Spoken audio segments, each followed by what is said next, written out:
Écran éteint, vie allumée. Avez-vous remarqué à quel point on est connecté au virtuel, mais déconnecté du réel? Aujourd'hui, je vais vous parler de ce que nous perdons en passant notre vie à scroller et comment retrouver une vraie connexion avec le monde qui nous entoure. On entend souvent dire qu'il faut vivre des aventures, faire des rencontres, accumuler des expériences. Pourtant, on est dans une société où les gens n'ont jamais été aussi déconnectés de la réalité. Ils sont scotchés à leur téléphone, bombardés par les algorithmes, et quand ils ferment leur écran, il ne leur reste rien. Aujourd'hui, je veux qu'on prenne un moment pour réfléchir à ça et ce que ça signifie vraiment vivre. Le problème, la déconnexion avec le réel. Regardez autour de vous, dans une salle de sport par exemple. Les gens enchaînent leur série puis se plongent immédiatement dans leur téléphone. Et si quelqu'un tente de leur parler, ils sont agacés, dérangés. Pourquoi? Parce qu'ils sont enfermés dans leur bulle virtuelle. La vie, c'est quoi au final? C'est pas scroller des heures sur des contenus qu'on oublie aussitôt. C'est être là, dans l'instant, à échanger, découvrir, à partager. Mais ça, on ne peut pas le faire si on est absorbé par un écran.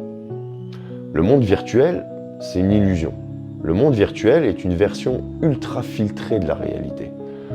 Ce que vous voyez sur les réseaux, ce n'est qu'une mise en scène, des photos retouchées, des moments embellis.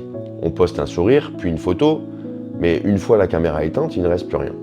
Les filtres sont devenus les nouveaux maquillages, et souvent, la personne que l'on voit en ligne est méconnaissable dans la rue.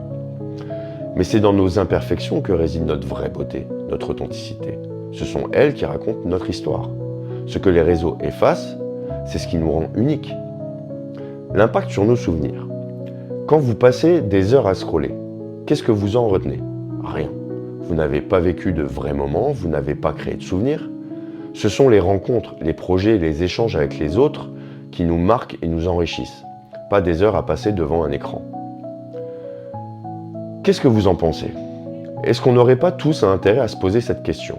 Quelle place le virtuel prend-il dans ma vie?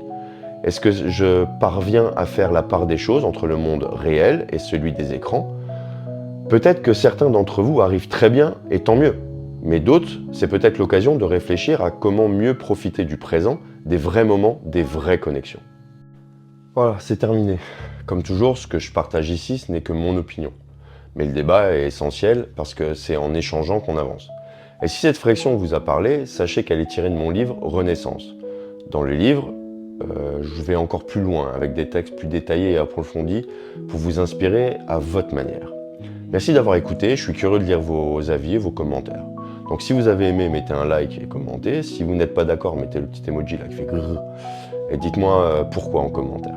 Partagez la vidéo car la puissance d'un message réside dans la volonté de ceux qui partagent pour le faire voyager. Merci à tous, c'est tout pour le moment.